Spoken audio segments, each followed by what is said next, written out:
Hello friends, Sudeshna ব্লগে সবাইকে welcome. আমি ভালো আছি, আপনারাও আশা করি ভালো আছেন। তো আজকে ব্লগটা সন্ধ্যে থেকে স্টার্ট করছি। এখন আমি সন্ধে জ্বালবো, তার জন্য লাইটটা জ্বেলে দিলাম। তারপর সন্ধে জ্বালবো। আর মা এসছে বাড়িতে, সন্ধে জ্বালার পর একটু চা করব। চা খাওয়া দাওয়া করে তারপর আজকে রাত্রেবেলা রান্নাবান্না নেই, তো আজকে বিয়ে বাড়ি যাবো।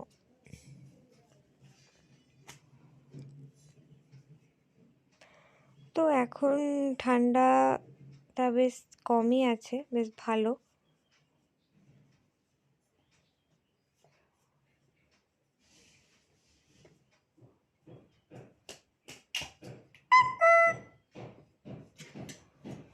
মানে বাড়িতে আমি আর মাম্মাম থাকি তো একাই, তো মাম্মামকে নিয়ে খুব অসুবিধা হয়। আমার মা যখন একটু বাড়িতে আসে তখন বেশ ভালো হয়, তখন কাজ করতে ভালো লাগে। আর ওকে নিয়ে না কাজ এগায় না, কারণ ওকেও ধরে থাকতে হয়, আস্তে আস্তে কাজ করতে হয়। তার মধ্যে ও বায়না করে এটা নিব, ওটা নিব, সেটা নিব, ওইদিকেও দেখতে হয়, তখন কাজগুলো একটু দেরি হয়।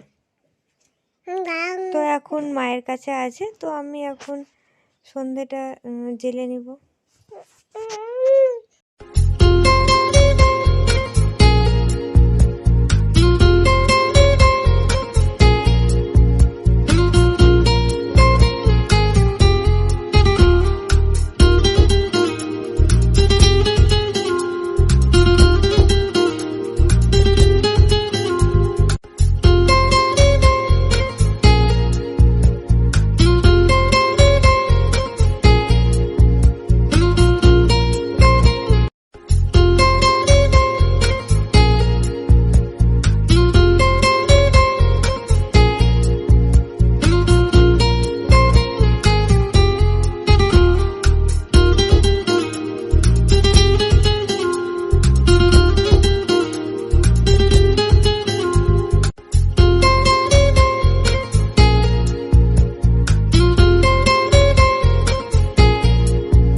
তো এখানে চা বসিয়ে দিয়েছি আমার মায়ের আর আমার দিদির মেয়ের জন্য।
তো এখানে আমাদের পরি আছে, ও ভিডিও দেখে খুব মজা, বলছে যে হ্যালো হাই করছে।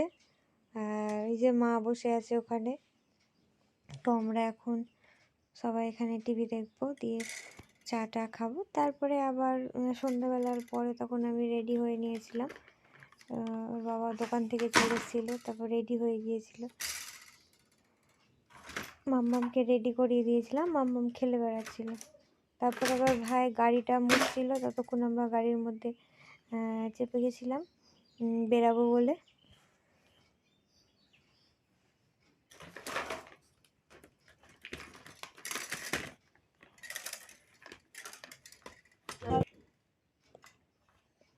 তো পিছনে আমি একাই বসেছিলাম, সামনে বসেছিল মাম্মাম আর ওর বাবা, আর ভাই তো গাড়ি চালাচ্ছিল। তো আমরা এখন বিয়ে বাড়ি চলে এসেছি। মাম্মাম তো খুব এক্সাইটেড, ওখানে গান শুনতে পেয়ে একদম খুব নাচ করছিল। ওই যে ওটা হচ্ছে সুমনের বন্ধু আর ওইটা হচ্ছে ওর বউ। তো আমরা ওইখানে একটু দাঁড়িয়ে গিফট ফিফট দেওয়ার পর ওখানে একটু ফুচকা, তারপর খাওয়া দাওয়া করতে